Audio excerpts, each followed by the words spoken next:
सर्वांना नमस्कार. रॉयल शेतकरी या कथेचा 66वा भाग आज अपलोड होत आहे. तरी सर्वांनी कथा आवडल्यास आपल्या चॅनलला नक्की भेट द्या आणि नवीन असाल तर सबस्क्राईब नक्की करा. तर तिनं त्याला आज असं म्हणून खूप सारी चेष्टा करून त्याला त्याच्या चुकीची जाणीव करून दिली होती, ती म्हणजे वेळ न देण्याची. पण त्याने ठरवलं होतं की आज नक्की वेळ देणार म्हणून.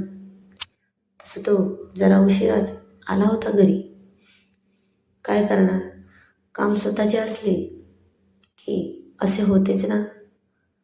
आणि हे प्रिया समजत होती. म्हणूनच तर तिनं त्याचा ताण कमी व्हावा म्हणून चेष्टा केली होती. पण त्याला ती खरी वाटली होती.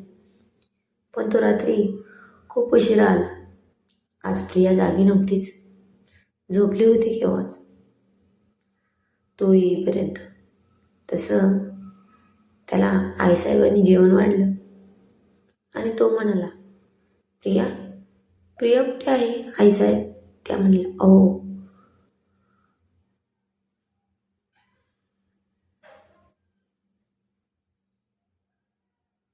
अहो झोपल्या असतील त्या.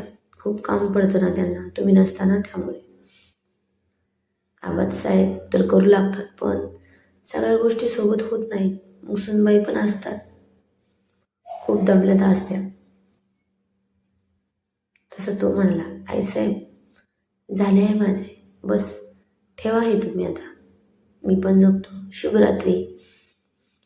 तसं तो रूममध्ये आला तर रूममध्ये मंद प्रकाश होता. बाल्कनीतून थंड थंड हवा येत होती. प्रिया बेडवर त्या हवेच्या दिशेने तोंड करून झोपली होती आणि तिचे ते सुंदर काळेभोर केस थोडेसे बेडवर आणि बाकीचे सगळे जमिनीवर पसरले होते. ते पण हवेत हलत होते, जसे शेतात एखादा साप सरपटतो तसे. त्यातले काही रेशमी केस तिच्या चेहऱ्यावर आले होते. ते पण नुसते भुरभुर उडत होते. आणि तिने जर स्वतःच्या चेहऱ्यावर एक हात आडवा ठेवला होता आणि तशीच झोपली होती. आणि दुसरा हात तिच्या नाजूक कमरेवर ठेवला होता. तिने पाय एकमेकांवर ठेवून मस्त झोपली होती. तिच्या पायात असणार त्याने दिलेले पैंजण आज त्याला खूप छान दिसत होते. तसा तो स्वतःचे कपडे बदलून तिच्यापाशी जाऊन बसला. तिच्या उघड्या पोटावरून हळूच त्याने त्याची 2 बोटे फिरवली आणि तीच 2 बोटे तशीच फिरवत फिरवत तिच्या छातीवरून, गळ्यावरून, ओठांवरून आणून ठेवली. आणि त्याने तिचे नाजूक गुलाबी ओठ जरा 2 बोटांनी लिंबू पिळल्यासारखे दाबले. तशी तिला जाग आली.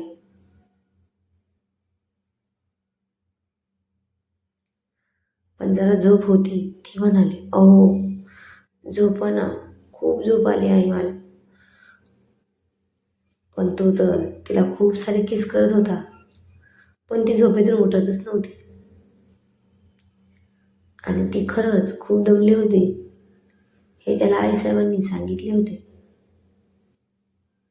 म्हणून तो पण तिला तसाच मिठी मारून झोपला. पहाटे पहाटे दोघांची झोप पूर्ण झाली. थोडंसं गार लागलं तर शिवम तिला आणखीनच घट्ट पकडून ठेवत मिठीत घेऊन म्हणाला, ए राणी, सॉरी ना, तुला टाईम नाही देऊ शकत त्यामुळे. ती म्हणाली, मी आहे ना, मी समजून घेणार नाही मग कोण घेणार तुम्हाला समजून? असं म्हणून तिने त्याच्या गालावर खळी पडते त्या जागी एक किस केला. आणि तो म्हणाला,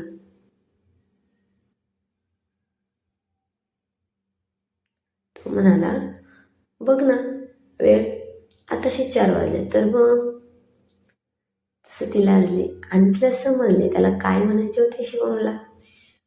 ती म्हणाली, "हं, मला नको आहे तुम्ही, खूप सतावले आहे मला, मी का तुमचे ऐकू?"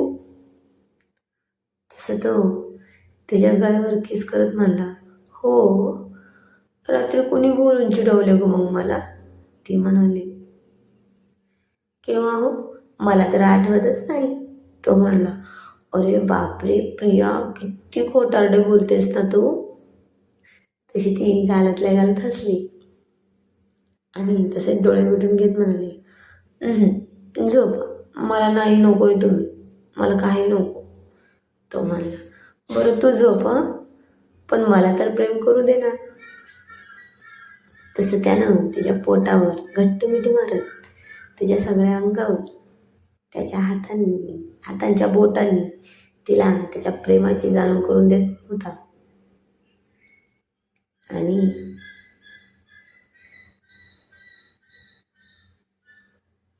आणि ती पण तो स्पर्श अनुभवत होती. आज खूप दिवसांनी तिला पण त्याच्या स्पर्शाची ओढ लागली होती. तशी ती गरकन फिरून त्याच्या अंगाला घट्ट चिकटून म्हणली, "अहो, मला ना तुम्ही." असं म्हणून ती गप्प झाली आणि तो तिच्या वेळेत म्हणला, "काय हो, तुला काय हो?"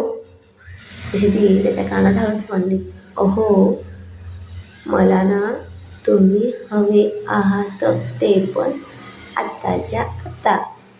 असं म्हणून तिने त्याच्या कानावर एक बाईट केला. तो म्हणाला, "मग नको का म्हणत होतीस?" ती म्हणाली, "असंच." "का, काय झाले? तुम्हाला परत राग आला का?" तो म्हणला, "अगं राग नाही, मला तर खूप सारे प्रेम आले आहे तुझ्यावर." तसं त्यानं तिच्या गळ्यावर किस केला आणि ती म्हणाली, "अहो, काय हे दाढी टोचते ना?" तो म्हणला, "खरंच?" ती म्हणाली, "हो ना." तो म्हणला, "बरं, मग उद्या पाहू हं सगळं, हो ना, झोप मग." तशी ती त्याला जवळ ओढत म्हणाली, "अहो, नाही हं, आता मला तुम्ही हवे आहात, हवे आहात, हवे आहात." तो म्हणाला, "अगो पण नको ना, टोचतंय ना तुला." ती म्हणली, "अहो, मी तर चेष्टा करत होते ना, तुम्हाला माहिती आहे ना मला आवडते म्हणून." तो म्हणला, "हो, मला माहिती आहे, म्हणून तर तसं केलं ना मी पण. पण तू तर जरा पण सुचवत नाही माझ्या प्रेमाची सवय."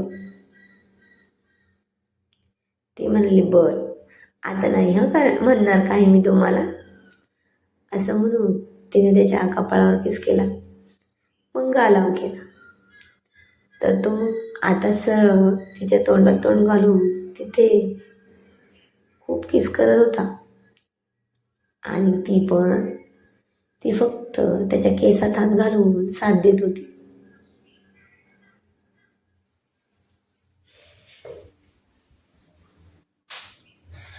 आणि त्याने काही वेळाने तिथून तोंड बाजूला काढून तिच्या छातीवर त्याचे ओठ टेकवले आणि ती तर आता डोळे बंद करून आणि बेडशीट घट्ट पकडून ठेवत होती, कारण ती खूप दिवसांनी त्याच्या त्या रपट प्रेमात बुडून जाणार होती ना. तसं तो तिच्या सगळ्या शरीरावर नुसते किस करत होता, ते पण खूप रबड. आणि नाजूक प्रिया फक्त ओठ दाबून तिचे निघणारे आवाज बंद करत होती.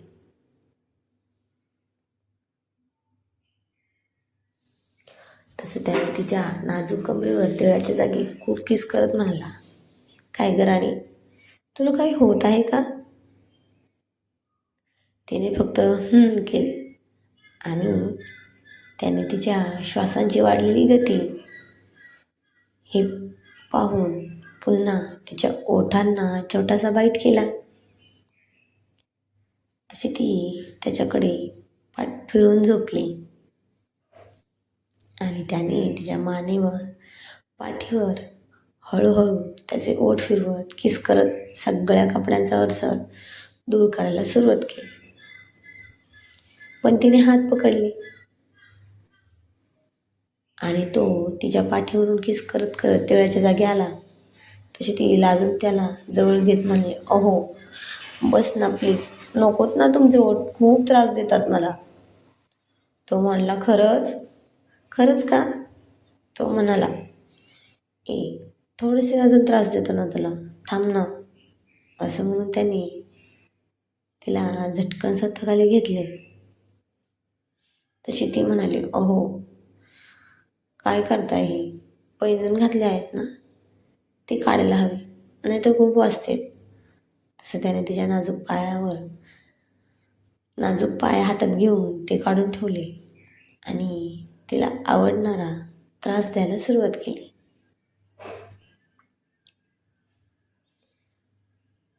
पण तिची अजूनही धडधड शांत झाली नव्हती. तो म्हणाला, प्रिया, अगं किती लाजतेस आणि किती भीतीने धडधड वाढली आहे तुझी. शांत हो ना आधी तू. आपण काय नवीन आहोत का? ती म्हणाली, अहो पण तुम्ही असे खूप दिवसांनी जवळ आले ना, म्हणून जास्त होते बघा आज धडधड. मी तरी काय करू? तो म्हणाला, बरं मग आता नाही हा तुला दुरावा देणार मी सारखा सारखा.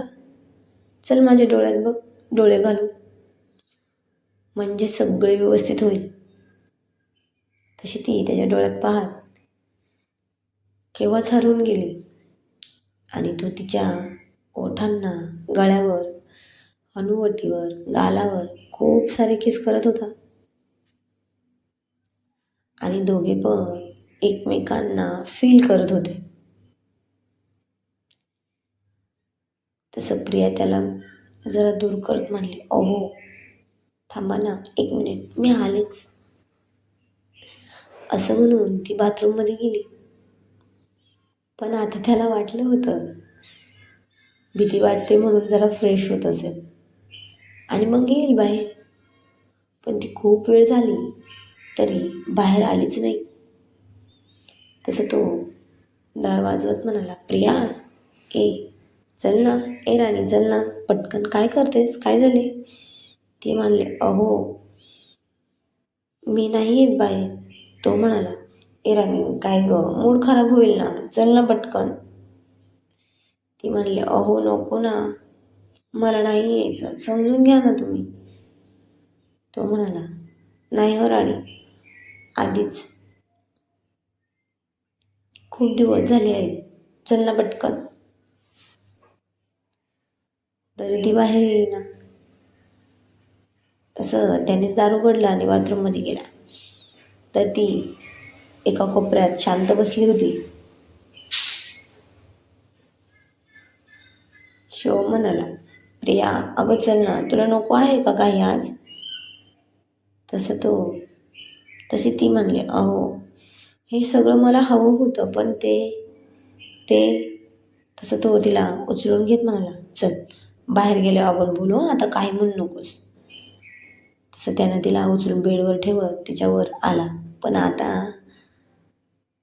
पण त्याला काहीतरी जाणवलं आणि तो म्हणला, प्रिया खरंच? ती म्हणली, हो ना. आणि तो खूप निराश झाला आणि ती म्हणली, अहो खरंच, तेच तर मी सांगत होते. तसं तो बेडवर मोठे आदळत पालथा झोपला. काय झालं असेल बरं प्रियाला? ते ते जाणून घेण्यासाठी पुढील भागात